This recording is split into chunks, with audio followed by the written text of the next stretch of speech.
अन्नपूर्णा, अन्नपूर्णा अपन माए बाप से ना मिल पाए। गौरी!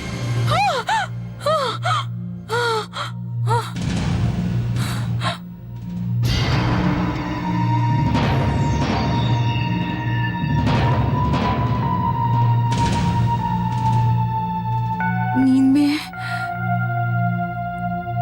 कुछ कहता ना दिली हम।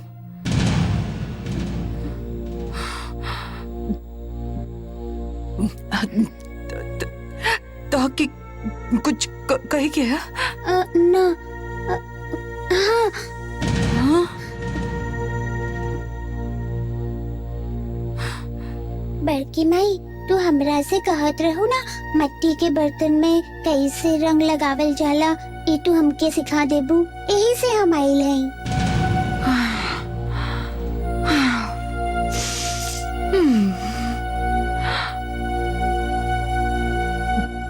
ठीक है, तू बाहर हॉल में इंतजार करा, फ्रेश होके आवत है।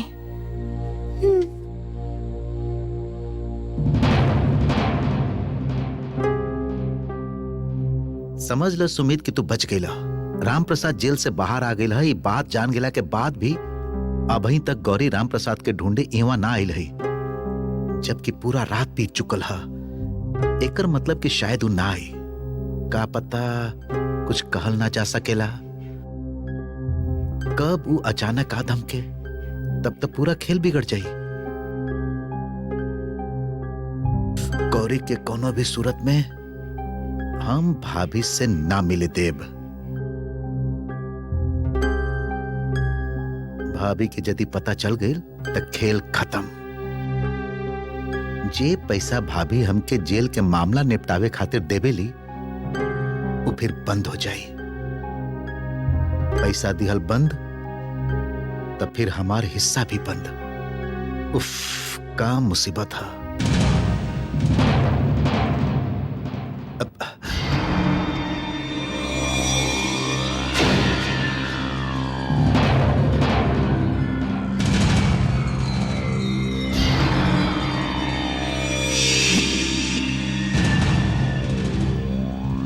सत्यानाश होके। अरे तो गौरी लग रहा है, आ गई कहाँ है वहां पर? देखा, हम तो नया आयल हैं, ऐसे हम कुछ बता नहीं की सकत। बाकी रुका, हम अंदर से पूछ के आवत हैं। साहब काम मांगे आयल है, घर के काम कुछ भी करिए, का कहीं?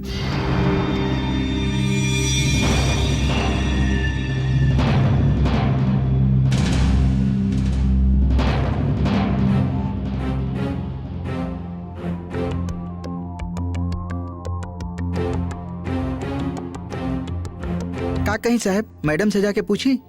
ना ना, मैं काम वाम नहीं खे, वहां से जाए खातिर कहता, जाए खातिर। अरे सुनो सुनो सुनो, तू वापस आ गई?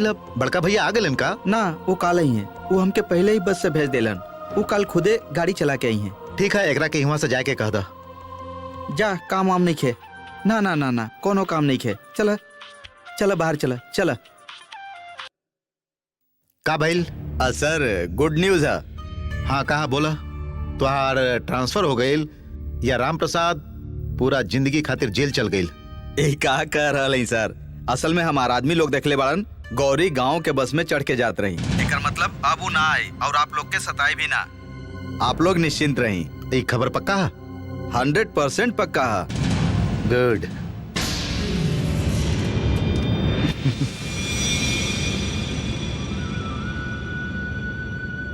अरे ये तो गौरी है। कब आई लोग शहर से? सवेरे वाला बस से। बहुत दिन के बाद आई लो है ना। जा भैया भौजी तो होंगे देखी हैं, तो ठीक है, खूब खुश चलो हो जाई जाइए हैं। हम। और थोड़ी कैसे चले क्या? रास्ता में क्यों रोके भी तो ना रुको। अन्नपूर्णा था कितना महीना से हमार चेहरा तक ना देख ले हैं। भाभी ठीक कहली कि ओकरा के वहाँ भेज देली। भैया भौजी के पास हमार बेटी खुश हुई। बाकी हम तो ओकरा बिना ना रह पा रहा है ना। अब हम कभी ओकरा छोड़ के कहीं भी ना जाइब, कभी ना।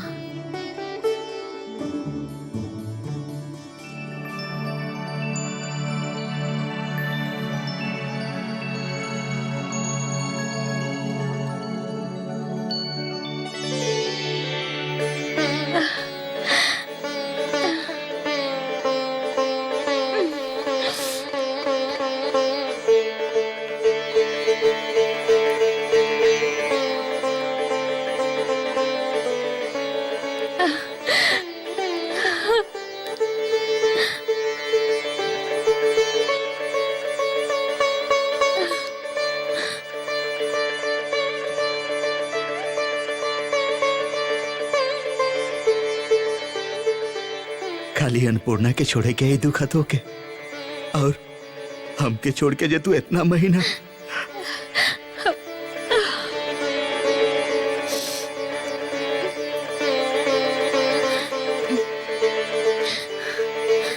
हम जानत रही, हमें जानत रही कि आप जेल से छूट के भागल भागल सबसे पहले यही में आईब, ऐसे हमू भाग के आए लाई।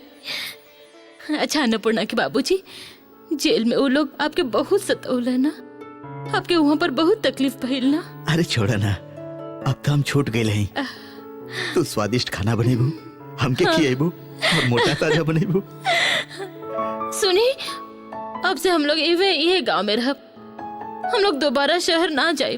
शहर बहुत खराब है। एवा हम लोग के पास जे खेती बाड़ी है, ओही में हम लोग तीनों के दिन अच्छा से गुजर जाए, समझ ली ना। वो तो हम समझ के लिए, बाकी सब बात नहीं हुए पर करबू। अन्नपूर्णा बेटी के पास ना जाके वो कितना दिन से हम लोग के इंतजार में बैठे लो यहाँ। चल चला। अरे जैबू कहवा, वो देखा हुआ। हाँ?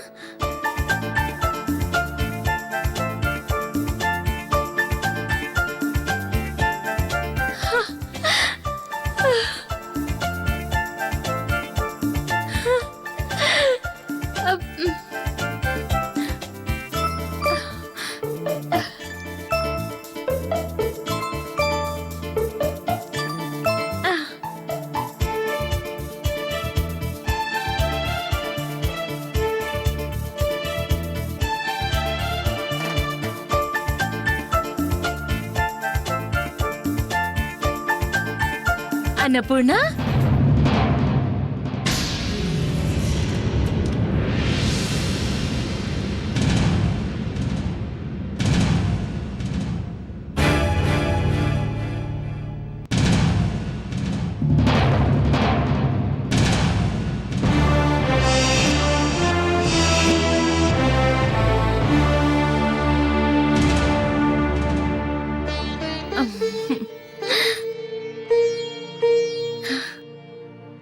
चली और थोड़ी का सा रास्ता बाकी है, घर पहुंचब तबे तो ओकरा से मिल पाई।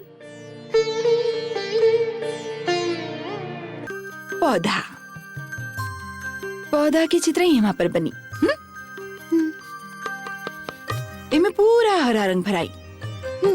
हम लोग ही मान लेते हैं कि छोट सा घर एगो पेड़ के नीचे एगो मैदान में है।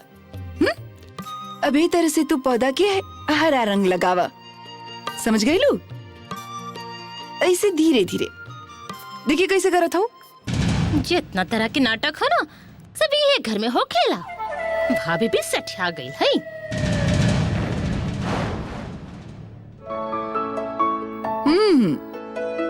यहाँ पर अरे अब कहाँ जा रहा हूँ? ओ देखा मम्मी अन्नपूर्णा के पेंटिंग सिखा रहा है। अब हमो सीखब, ऐसे जा रहा अरे है। ये देखा बुद्धू लड़की के, अरे मिट्टी के रंगल सीख रहा है अन्नपूर्णा। ये सब तो कर बहाना है, समझ लो कि ना। यही बहाना से वो तो हर मम्मी के समय और प्यार दोनों के हथियावे की कोशिश कर रहा है। यदि ऐसा भइला बा तो आगे चल के तो के तोहर माई बाप के प्यार नसीब ना होई।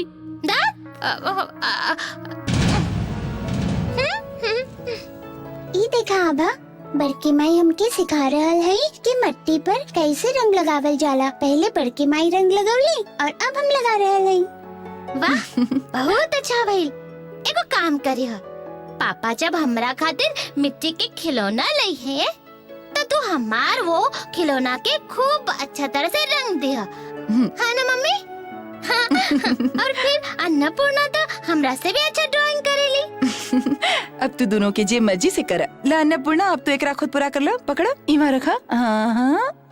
हे भगवान, ये लोग का वार्डन सत्युग के इंसान वार्डन का।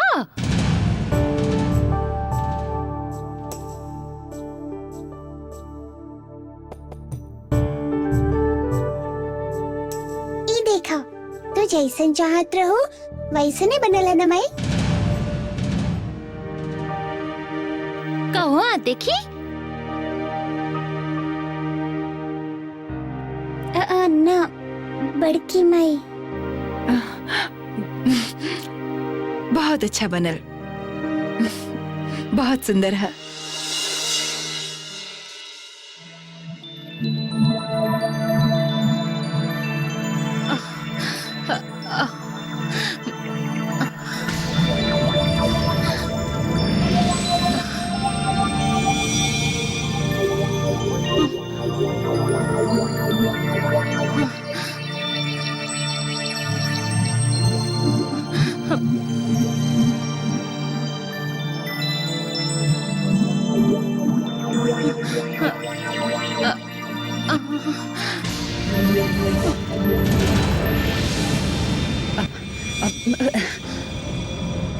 अरे ही वही औरत पड़ल है। अरे अरे अरे इता कमला के ननद है ना, तालाब के पास रहेली। हुए तो है। अरे का भाई भैया हाँ, रतन भैया, हाँ। थोड़ी का दौड़ के जा और कमला के बुला अच्छा लावा। अच्छा अच्छा, हाँ? हम तुरंत जाते हैं। हाँ, ठीक है, जाते हाँ हैं। जा।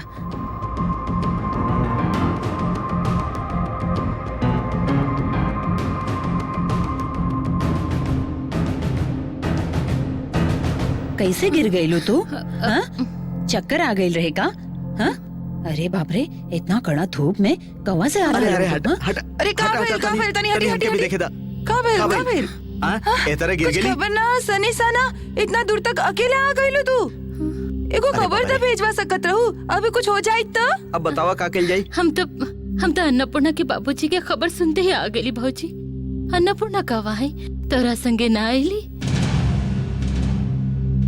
असल में कहा जाने लो भौजी, वो लोग जब अन्नपूर्णा के बाबूजी के पकड़ के जेल में ले गए रहन, वो पुलिस वाला उनका के रिहा करे खातिर हमरा से बहुत सा पैसा मांग ले रहन। वो पैसा जमा करे खातिर हमरा के रात दिन मेहनत करे के पड़ल, तब जाके हम कुछ पैसा जमा कर पौली। ये सब तो का कर रहा गौरी? तो क्या बुखार उखार आयल है का? बेहोशी के हालत में तो तू सब ना कर रहा। ये तो का कर रहा भौजी, बुखार या बेहोशी में ना है, धूप से बस तनी चक्कर आ गए रहे। इतना लंबा रास्ता जहा अन्नपूर्णा के बाबूजी छूट गए बाड़न, ये सुन के हम कहीं भी ना रुकली। चलो भौजी, घरे जाके अन्नपूर्णा और होकर बाबूजी से मिले के है।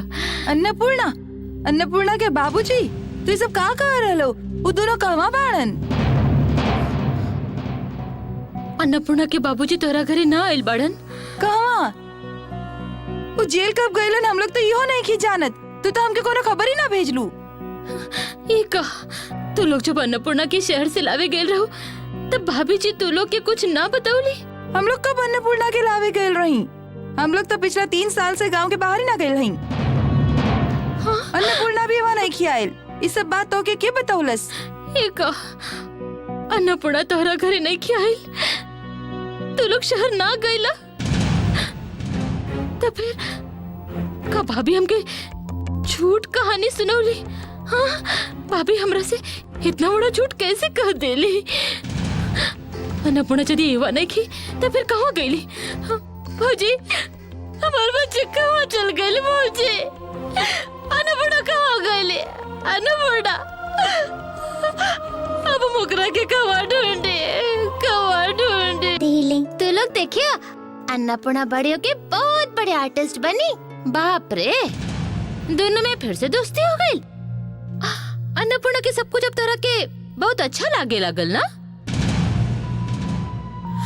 अच्छा देखा भा, अन्नपूर्णा कितना अच्छा तरह से तोहर मम्मी से मिट्टी के ऊपर रंग लगावल सीख ली। बाकी तोहर मम्मी तो तोहके ना सिखौली, ये का ठीक कहली? और अन्नपूर्णा कैसे तोहर मम्मी के माई पुकारत रही? कई हो ठीक है, हम गलती से बड़की माई के माई कह ए दिली। लड़की चुप रह, एकदम चुप रह। हम तोरा से बात ना करल है। तोरा चाहे कुछ भी होके ओकरा से हमके का आभा, हम तोहर भलाई खातिर ही कह रहल है, तो बात के समझे के कोशिश करा। ई लड़की इतनी चालाक है कि आज तोहर मम्मी के माई कह के बोले रहल है। कल देखियो ये तोहर माई के तोरा से छीन लई आभा। अब तो बेवकूफ की तरह खाली देखत रह जाइबू। केहू के माई के केहू ना छीन सकेला। हमार मम्मी अन्नपूर्णा के बड़की माई है, तो अन्नपूर्णा कैसे काय कर रहा? तो बात के ना समझ रहा हूँ, तू बेवकूफ की तरह बात कर रहा हूँ आबा, तू समझ ना रहा हूँ। सुनीता, का उल्टा पुल्टा समझा रहा तू आभा के? ना दीदी, हम तो मतलब तू हमके मत समझावा सुनीता। हम तो इन लोग के खाए खातिर बुलावे आयल रही। हम चलत है, हमार बहुत सा काम पड़ल हो।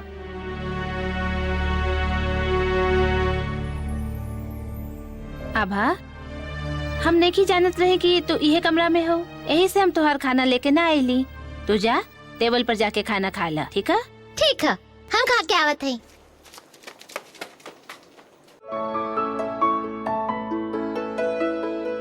चल अन्नपूर्णा, ओकरा रख दा, खाना खा ला। आवा चला, बैठा।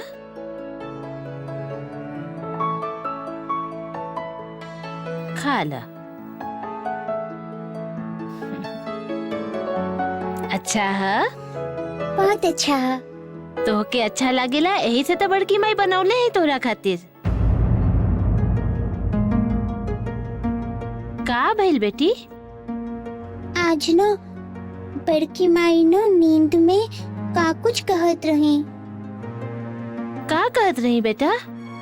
कहत रही कि बड़की माई के चलते हमार माई और बाबूजी बहुत दूर चल गए बाड़न, और वो लोग कभी लौट के ना आई हैं।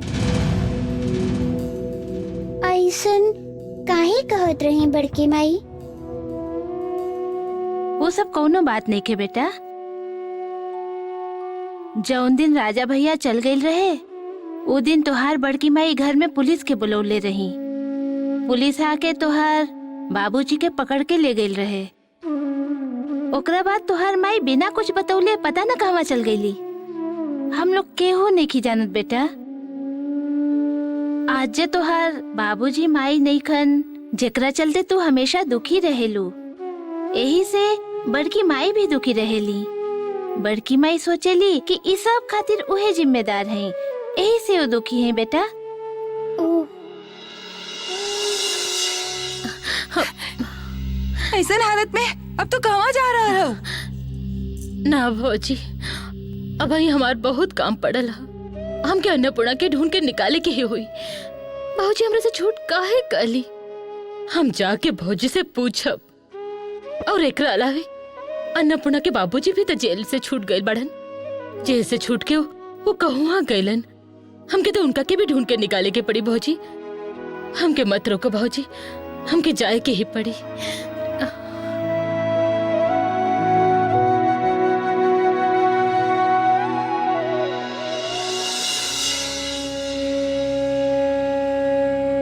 हमार तबीयत खराब हुई तो माई है ना, माई उपवास करके हमके अच्छा कर दे। बाकी माई के तो पता ही न चले कि हमार तबीयत खराब हो गई है। वो घर में सुतेली तो हमके लागेला कि हमार माई बाबूजी हमरा संगे ही बाड़न।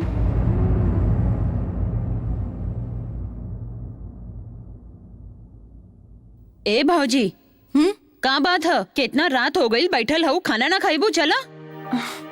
हमकी भूख नहीं के चंचला। ई का पूरा दिन कुछ भी ना खाइलू, ऐसे कैसे चली भौजी? उफ, कहली ना कि हमकी भूख नहीं के अच्छा ना लाग रहा है। एक ही बात बार बार मत दोहरावा। का सोचत रहेलू, समझ में ही ना आवेला।